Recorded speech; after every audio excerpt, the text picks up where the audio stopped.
So it is 3 p.m. and I'm going to introduce myself while other people log in. I am Jim Etzen. I will be stepping into the big shoes of John Trowbridge as the new OOI principal investigator. I'm actually a marine meteorologist and I'm a senior scientist at the Woods Hole Oceanographic. Fortunately, John will be handing me a well-oiled machine, which I promise not to mess up because we've got a lot of people now using the data for various forms of research, and we're going to hear a very interesting use of that data today during the session. John will also be helping me out by being part-time through June. So we can almost assure a very smooth transition. We're also going to want to improve whatever we can from data collection to data delivery. So I will be reaching out to all of you, the scientific community, federal agencies, and of course, the people who pay for this, the general public. So we're not here to hear much from me, but let's get started with today's session, where we'll hear from researchers who have worked with the integrated PCO2 and pH data from the OOI moorings. And so we're going to start out with Andrew Reed. Andrew's a research associate at OOI. He'll be sharing how to prepare and process OOI discrete bottle data for comparison with the OOI PCO2 and pH time series. So discrete samples versus the continuous time series. And then next up is going to be Chris Wingard. He's a senior faculty research associate at the University of Oregon. And he's going to be sharing with us an automated QC, quality control processing step, that is needed to rework the pH data into a usable data product. So that will be very interesting. And then last but not least, we'll have Wendi Ruef. She's a research scientist at the University of Washington. She'll be talking to us how to use, again, the QA, QC tools to identify research-ready PCO2 data sets, a very important first step. So just before I turn it over to Andrew, however, I want to mention we will be sharing, we can share an Excel file with you that has a list of all of these sensors. You can, on the chat, just say that you would like to get that list. The other easy way to get it is that it's also available on OOI.net. So either way. Feel free to ask questions via chat during the talks. We will have question time between the presentations. So, and during that time, I'd love to hear from people. So please just use the raise hand feature and ask your question. And then we should have plenty of time at the end of the talks for just additional questions. We'll just open it up. So with that, Andrew, take it away.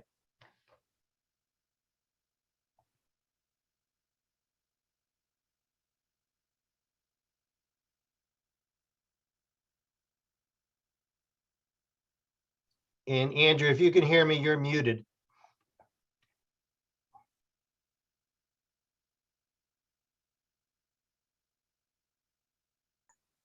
Sorry about that. It hid the mute button.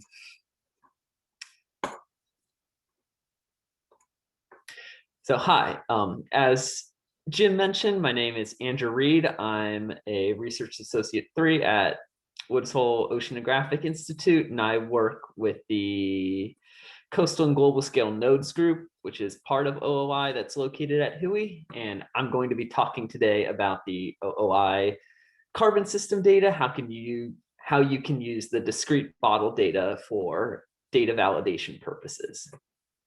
So just kind of starting off with discrete water sampling that OOI provides. So we collect water samples during CTD casts that we perform at each mooring, recovery, and deployment at each instrument depth. Analysis that are performed on those water samples include oxygen, salinity, nutrients, chlorophyll, and the carbon system. All this data is publicly available at the Ocean Observatory's Alfresco web document server at alfresco.oceanobservatories.org. And once you log in there using guest and guest as the username and password, once you get to the landing page, you can find the water sampling data by navigating down through the landing page, selecting what array you're interested in. then selecting cruise data, choosing which particular cruise you are interested in getting data from, and going to the ship data folder and then the water sampling folder. Andrew, this is Darlene. Your slide presentation is not showing. Do you want me to show it? No, there it is. Thank you. Okay, so where was that? The data is publicly available and the Alfresco web document server. Currently, we are in the process of finishing up the creation of summary spreadsheets, which integrate all of the discrete water sampling data with the CTD bottle data and our sampling logs in order to create a single file for each cruise, which simplifies working with the data. And you can see here for cruises with CTD and bottle data, there's quite a number of cruises. The global stations and the cabled array each have cruises that are spaced about 12 months apart, and the two coastal arrays have cruises that are spaced 6 months apart. And because these cruises are going to the same places and reoccupying the same locations, this represents a really interesting data set in its own right. So once you click on and download the discrete water sampling data set, you're going to get an Excel file or a CSV file that has a lot of not only the parameters, but also associated quality flags. So we provide these quality flags for each CTD parameter and discrete water parameter that we measure. They're encoded as a 16-bit array, read from, that should actually be right to left. Sorry about that. The definitions for each bit in the array and what they stand for are located in a table that's provided in a readme.txt file with each water sampling folder. So you can always go there and refer to that table when you're looking for like a bit. For example, this bit here for the CTD file flag is located in the second position. So you can go look at what that means in the data table, and that just means it was a data cast only, so there won't be any samples. Additionally, we also have flags that indicate whether a sample is a replicate.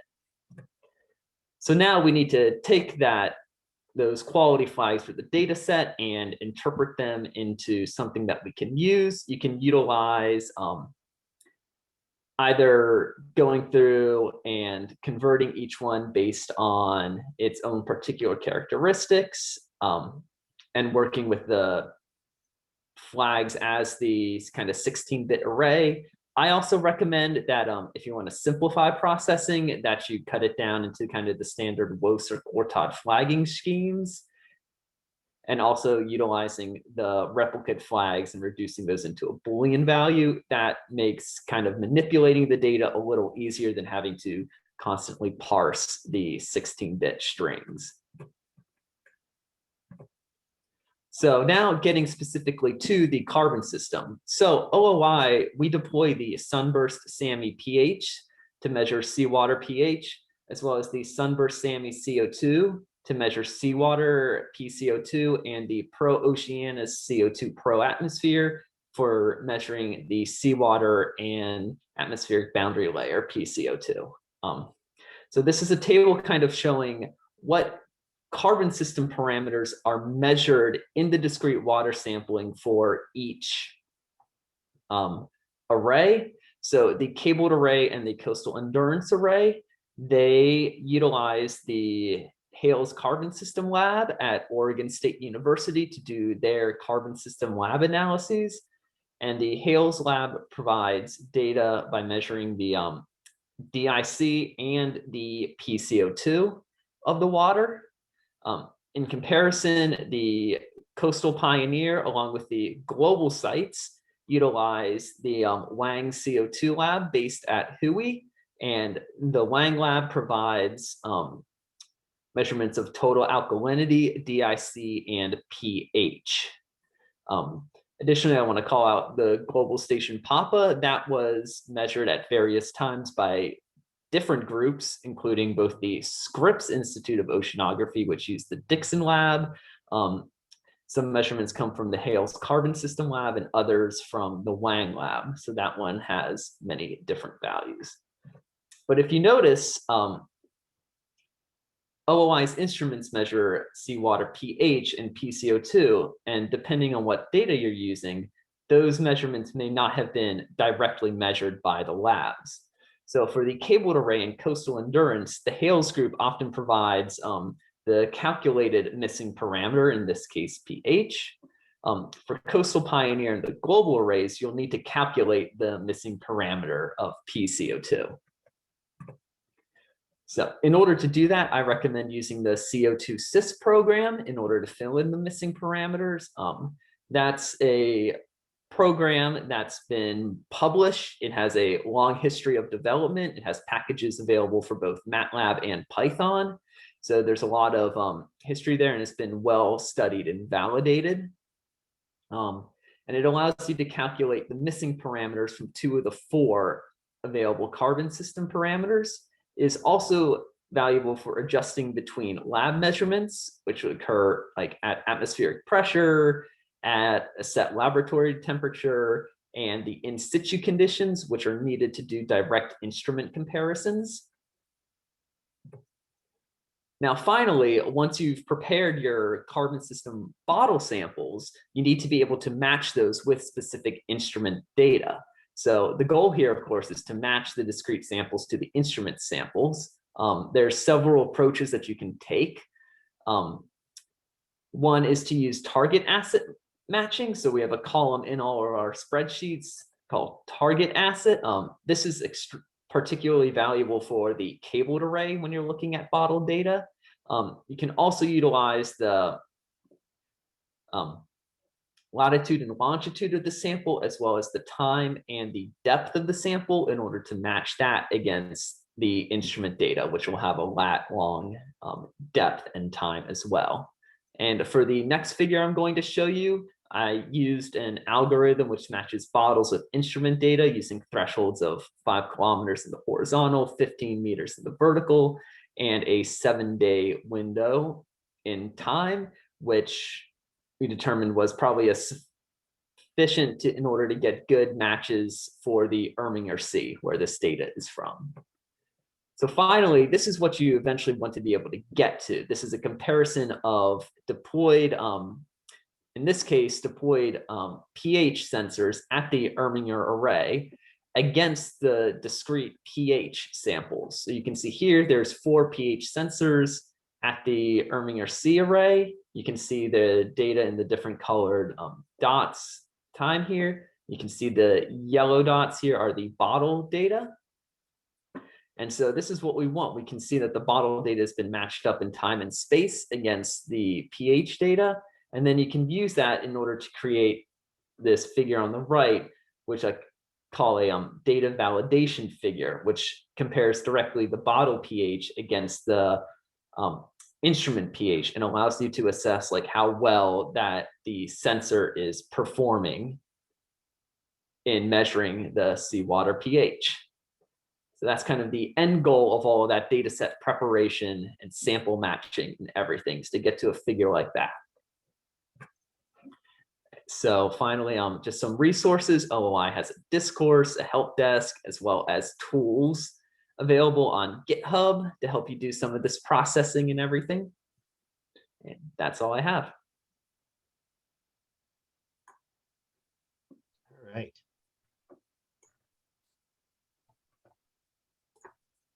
All right, Andrew, nice job. I'm going to look and see.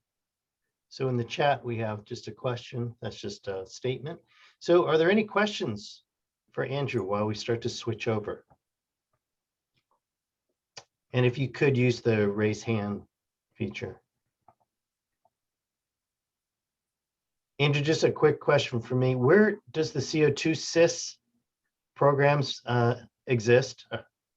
How would you get access those programs? So I utilize mostly Python, and it's available as a package that you can install via pip.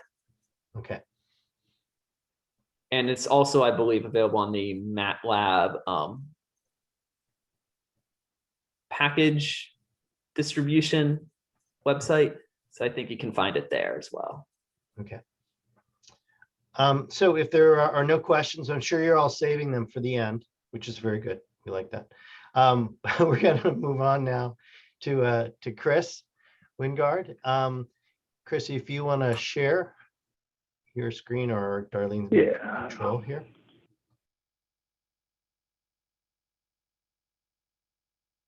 Okay, is that showing up? Looks great. Go ahead. All right.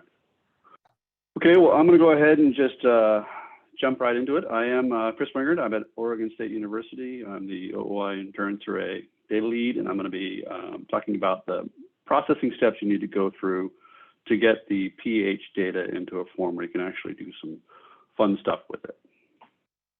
So OOI utilizes the sunburst sensor, SAMI ocean pH sensor. We have about a total of 38 of them, and they're at all of the different arrays that OOI runs. As part of an internal review process, the OOI instrument and data teams kind of identified the pH sensor as an instrument of concern. And this led to an in-depth assessment of the data that we were getting from the pH, looking at all the data collected through the fall of 2019 across OOI. And what we found was that we had about a 44% kind of overall success rate, where success was looking at the number of days of good data per the number of days that the instrument should have been working.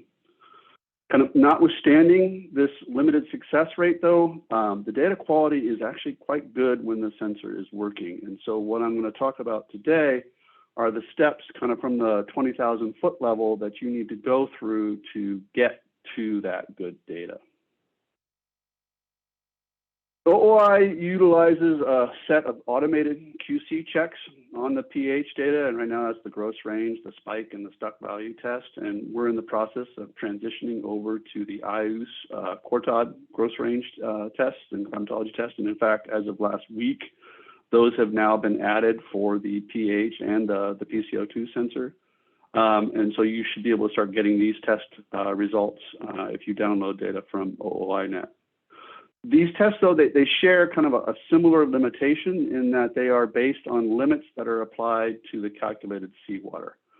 And what I'm showing here is the pH data at 7 meters from the Oregon offshore surface mooring for the spring through fall 2016 deployment at the Oregon offshore surface mooring. And midway through the deployment, the pump either failed or was clogged, and the calculated pH after that just devolved to noise. And these points that are in red are the values that would be flagged as fail by these current tests.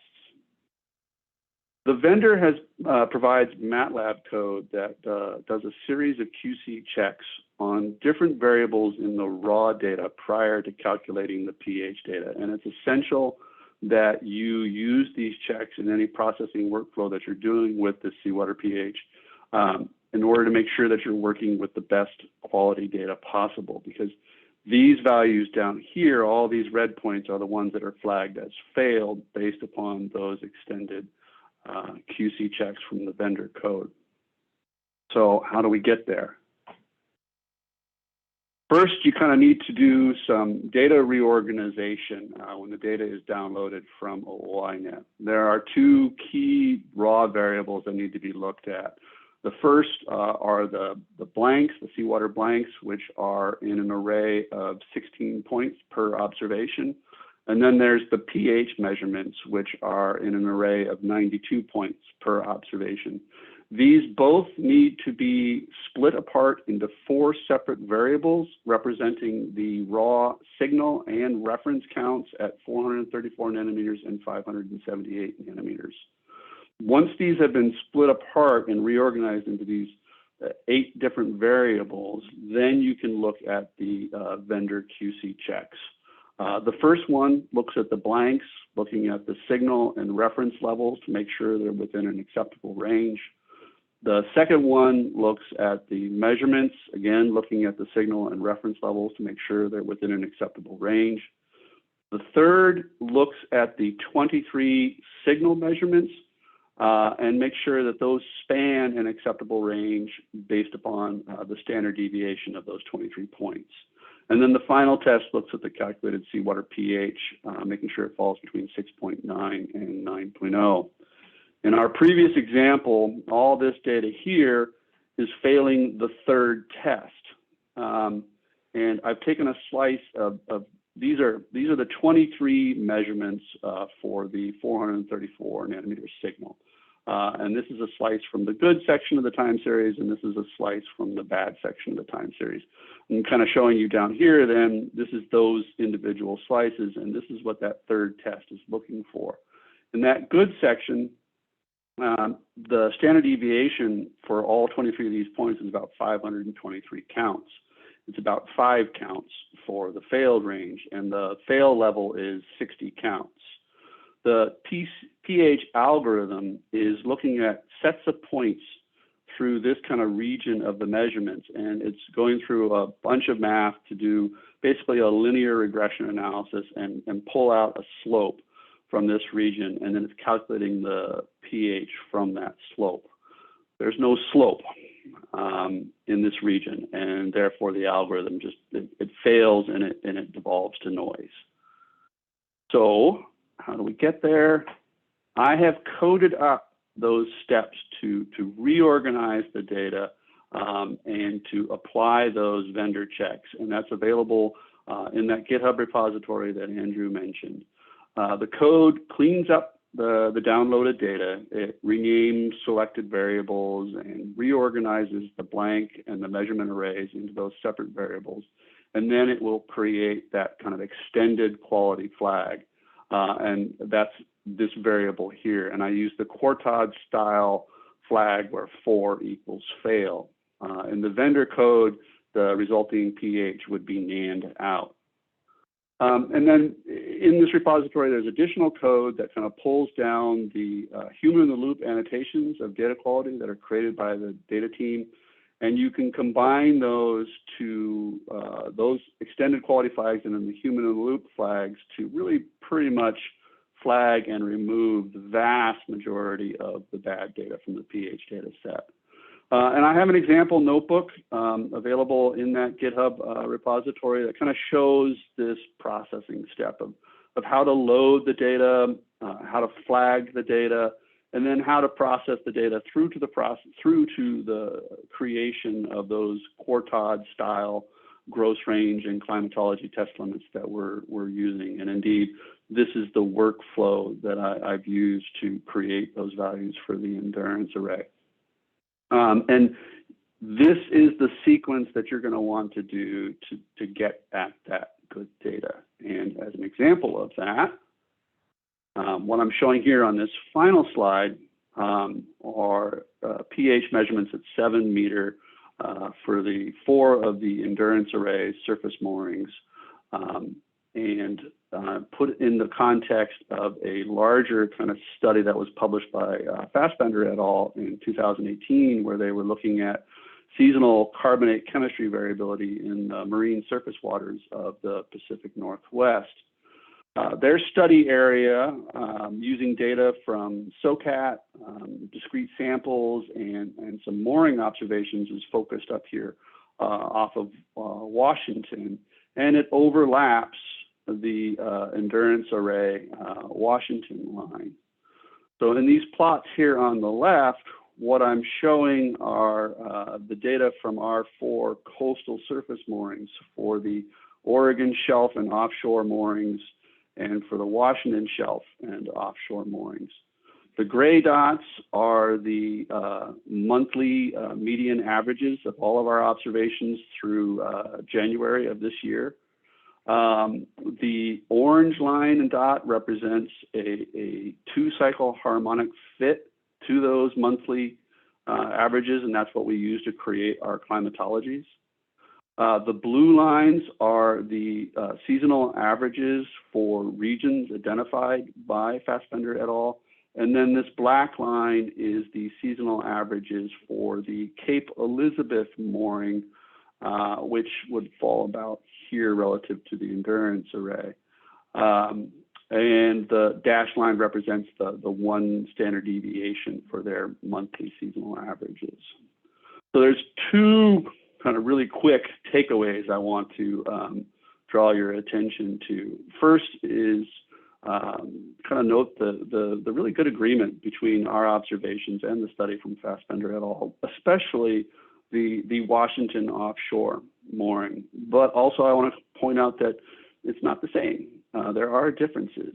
And secondly, I want to point out that the Fassbender study really is focused off of Washington, and down here off of Oregon, we have a really kind of a different system. This is an upwelling dominated system where during the spring and summer months, we routinely see deep, cold, lower pH water brought into the near shore environment, into the surface, and then pushed off the shelf. And you can see that here at the Oregon shelf during the summer months.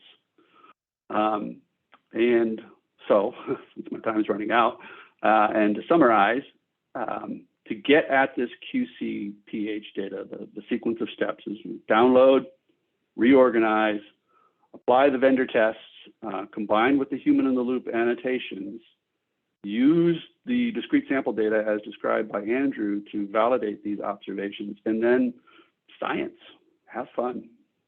And with that, I'll take questions or wait till afterwards.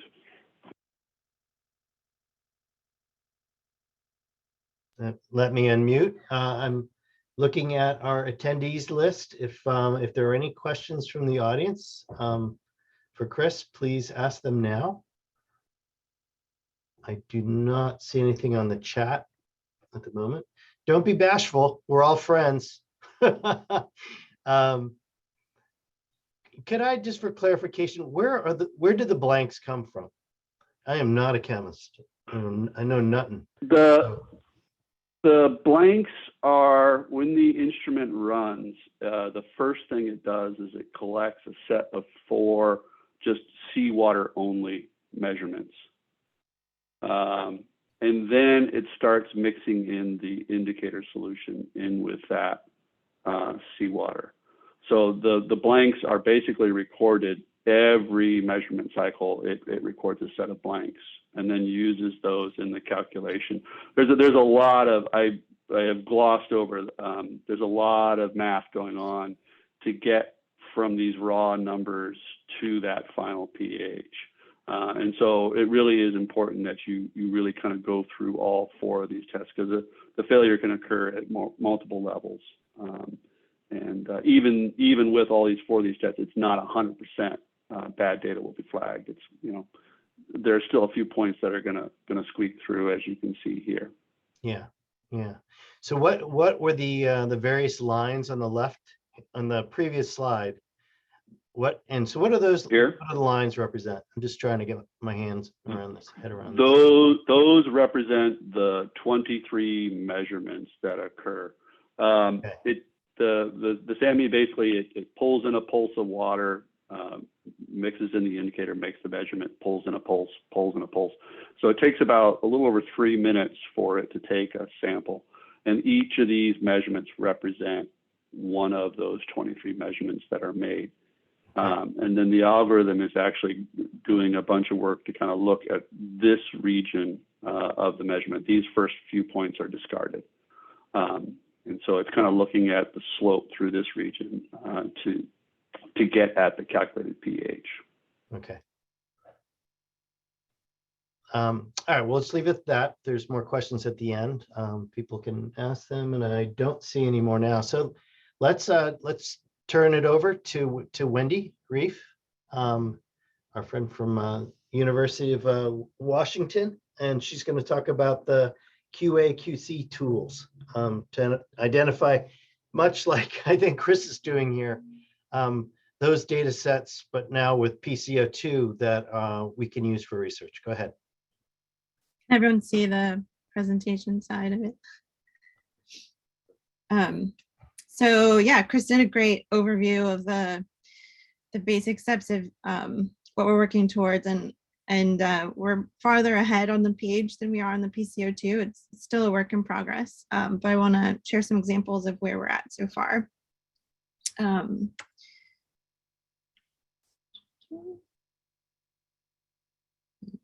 somehow advance my slide. Sorry.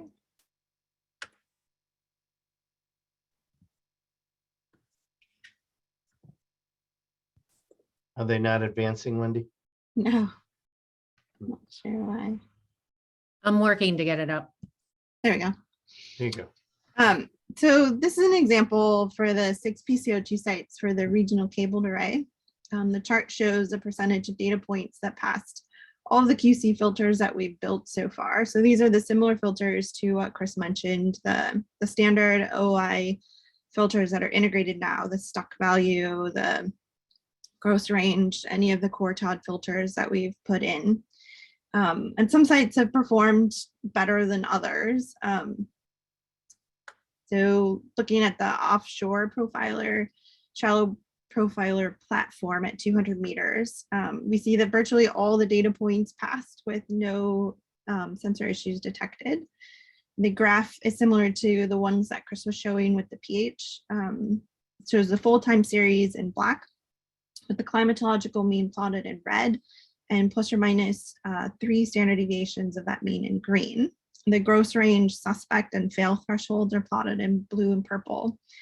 We can see it's a pretty solid time series. There's some gaps. In 2018, the mooring was trawled, so it was out. And then in 2021, we had a major cable outage. But despite that, we've still been able to build a pretty representative climatology.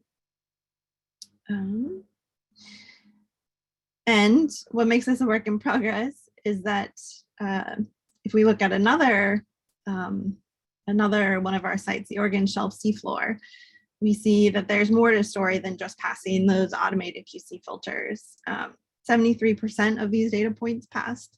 However, a human in the loop review indicates some pretty significant issues. The data appear to be too variable to create a climatological mean. And in fact, the climatological model we use explained only about 7% of the total variability observed in this time series. And using discrete samples, as we've talked about, these are shown in red. It adds some ground truthing and definitely confirms that there are some issues with the sensor data. For context, the shelf is a pretty challenging environment with a lot of sediment and strong currents. So we're taking the results of this analysis and reviewing the design of the platform. Is there anything we can change on how it's mounted, how it's pumping the seawater through, so anything to mitigate some of the challenges of that site. But the takeaway is that the QC process that we're building right now is identifying this data as problematic. So the next step for us is to characterize the issues that we're seeing in the human in the loop reviews and codify them into more of those automated QC filters like we do for pH. So for example, one that we're working on right now is to be able to pull in so on the PCO2, the blank is taken every 3.5 days. So we don't get one with every measurement, but we do get one throughout the time series. And so being able to compare the blanks that are taken at each absorbance to the calibration blanks, and if they differ within a certain range, to be able to flag those data. Also to flag data that have values outside of the calibrated range for the sensor. So each individual sensor is calibrated by the vendor to a certain range. Sometimes it's 2 to 600 micromolar, sometimes it's 2 to 2000 micromolar. And if values fall outside of that range, they are less precise and less accurate. So we're working on pulling those kinds of filters in. And as I said, it's still a work in progress, but the ultimate goal is to be able to flag these data as we do in the pH, to be able to allow users to quickly extract the usable data and avoid the extensive QC process of their own. They can just run those notebooks in the OOI Data Explorer and come out with a research-ready data set. And of course, no data set in the real world is going to be perfect, but when we're able to successfully filter out questionable data, we end up with some pretty unparalleled time series across the OOI program for PCO2. Revisiting the offshore profiler platform, even with the gaps due to trawling and the cable outage, it's an incredibly dense data set. with an hourly sampling frequency over the past 7 years. This is a high enough frequency to not only study general seasonal trends, but also diurnal cycles and biological processes happening on sub-daily timescales. And to get a sense of how much we miss if we sample at lower frequencies, we've subsampled the data set for comparison.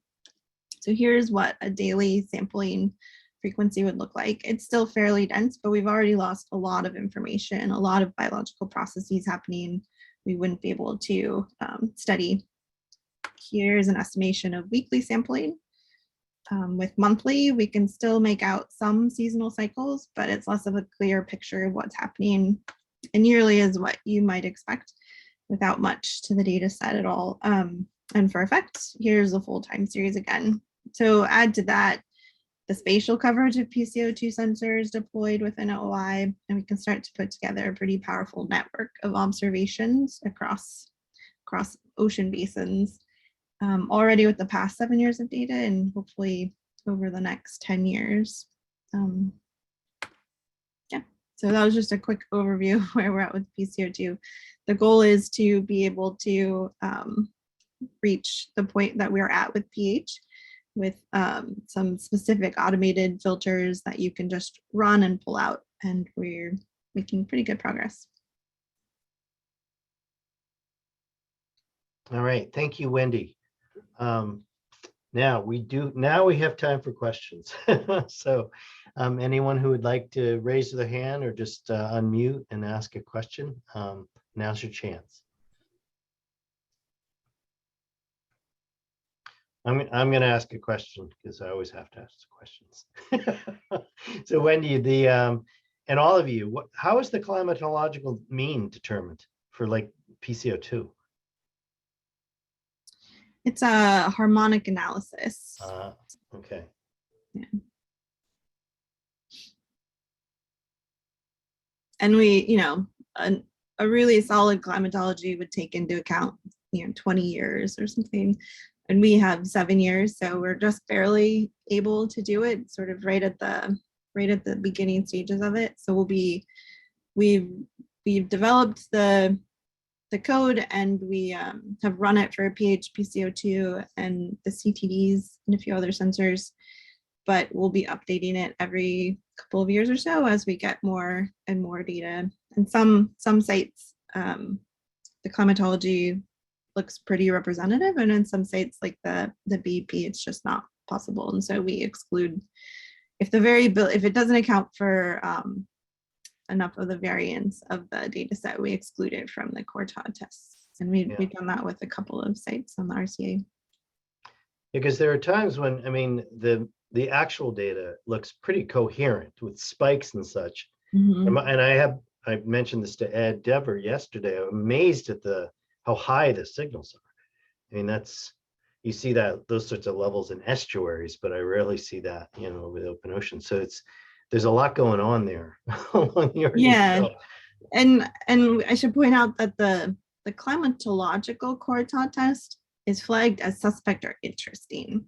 So nothing ever fails if it's outside of the climatological means. It fails the gross range, the global range, and local ranges, but climatology is always suspect or interesting because it could be a real event and no issue in the data. All right.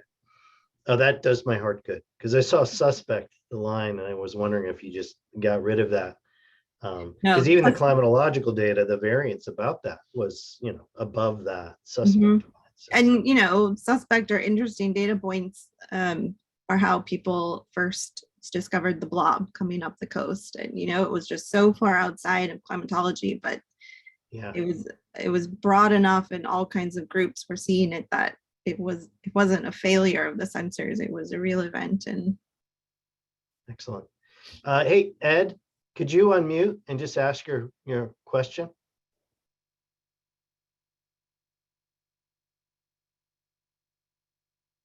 Unless Ed left, which he could have. Oh, there he is. Hey, Ed. We are. Sorry about that. When on the webinar thing, it's sometimes not so easy to find the unmute button. Okay. Yeah, I was just going to ask. I think are there PCO2 sensors on the shallow profilers? there are, yeah.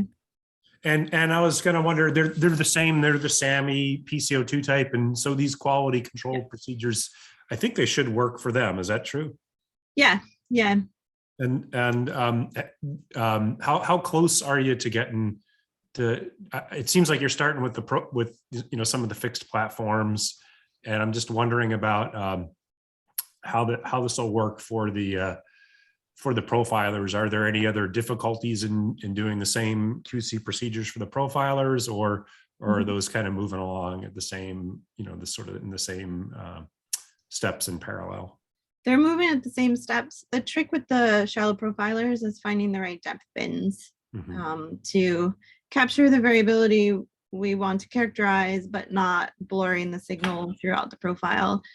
We did build the climatological tables for depth bins already, and so those are integrated into the Cortod test right now. So they're on production, and whatever other specific filters we do, like the calibration range and the comparison of blanks, that will apply to everything, and the shallow profilers will be analyzed in the same fashion. Like there's no depth dependency on the calibration range. It will just, every data point will be tested against it.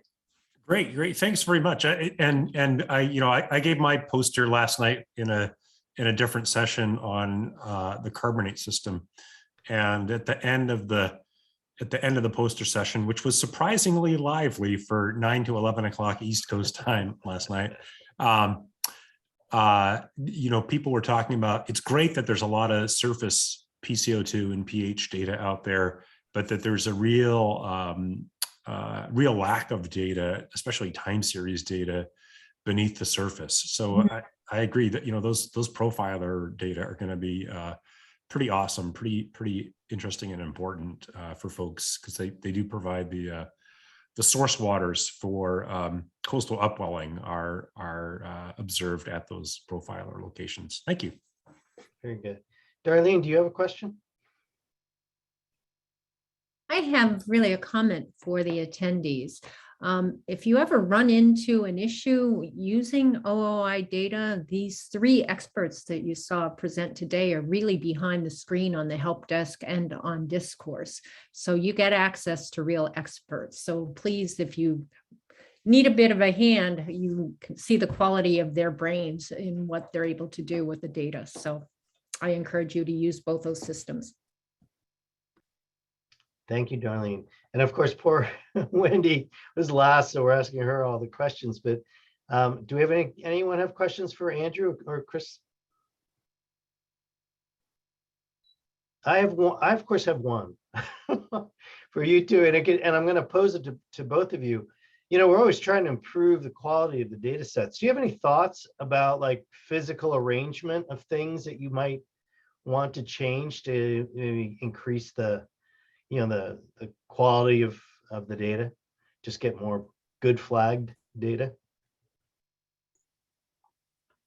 Well, at the global sites, we get much better data at the 2 pH sensors that are in what are called the bio packages in the actual floats. So they're semi-protected by the actual top sphere of the float. And so we get pretty good data performance out of those, including they have less biofouling and other issues, along with just returning a lot more data. The ones that we've had either on like instrument cages or clamped to the wire, those have just disappeared frequently. Okay, yeah. Yeah, and we're looking like, kind of like Wendi mentioned, that shelf site, we have shelf sensors and also the near shore sensors, and the ones that are near the bottom in the high sediment areas, those tend to be the worst performers. And so it may just be that the environment, we just can't put those sensors there. Because even though like for the pH sensor, it was a 44% overall success rate, that overall success rate is actually, when you start looking at it at a per site and per depth basis, it changes, and you can get up into the 80% success rate if it's in the offshore environment at 7 meters. Whereas at right near the bottom on the Washington inshore site at 29 meters, it's like a 16% success rate. It just gets hammered. Yeah, yeah. And the shelf is rough. Sure. Yeah, the shelf and the inshore are rough. They're not nice to the instruments. Well, and that's something to keep in mind. I mean, we don't want to keep deploying these things at depths or conditions where you're just getting nothing good out of them, when you could place them someplace where you increase the resolution, for example, in the vertical, right? So those are things that we have to start thinking about. Yeah, and there's and for biofouling, I'm assuming, Andrew, that the gaps you just see from when you look at it from whatever 2013 to 19, that's just biofouling. That, and short of going out there all the time and recovering. So I think I'm sharing my screen now Yeah. again.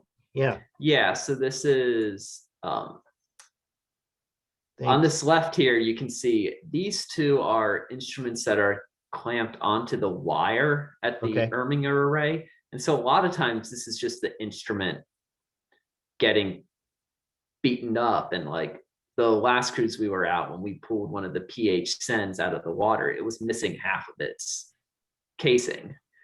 So I think it's a lot of weather and other just rough conditions here.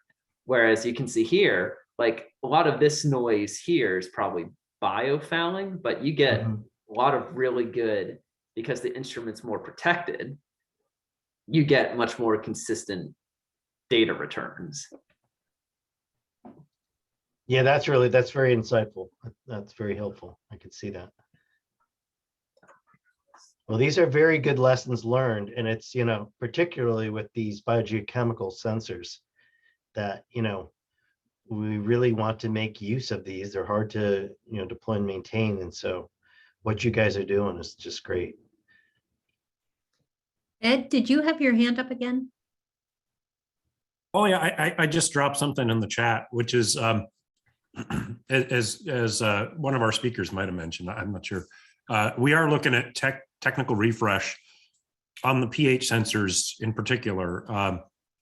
And there may be some other measurement technologies out there that can help data return and data quality, especially in some of these higher fouling environments.